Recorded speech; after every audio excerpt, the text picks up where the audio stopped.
Happy Friday, everybody. I'm Stacy Scott, and I'm here with Graham Wickham, President and CEO of Wickham Financial and Insurance Services. And it's time again for our weekly wrap-up.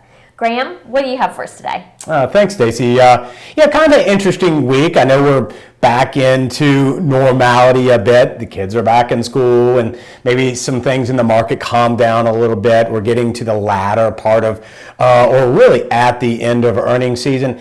But a couple things obviously have risen to the top, and unfortunately, it's the Hurricane Ida. Hit New Orleans, the Gulf Coast. Now today, with flooding, unfortunately, horrible situation of deaths up in New Jersey and New York with the flooding that's happening up there in the Northeast. Another topic that I think is pretty interesting, some stats are bubbling up, comparables to 1987 and 2000, which aren't always the best comparables. Might have been a good time and then a very bad time in the markets. But if we look at the S&P index, and we look at the times that the S&P index has hit new highs, let's say 50 new highs in any given year, and we're working on 51 plus new highs this year for 2021, the average gain is 23%. We're up right now, arguably about 17% right now on the S&P. So we could still have some room to go to hit those averages.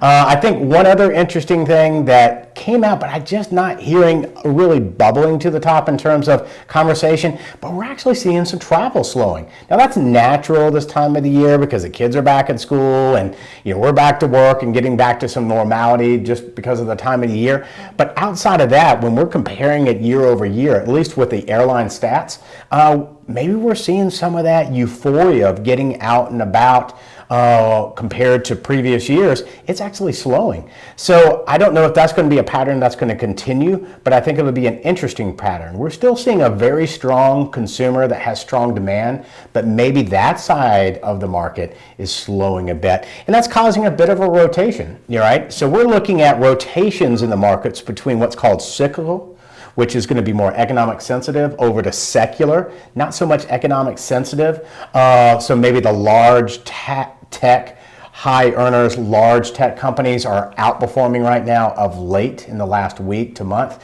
where we're seeing some of the reopening cyclical economic sensitive areas maybe underperforming a little bit in comparison. So we still are seeing some rotation without seeing a big correction in the market.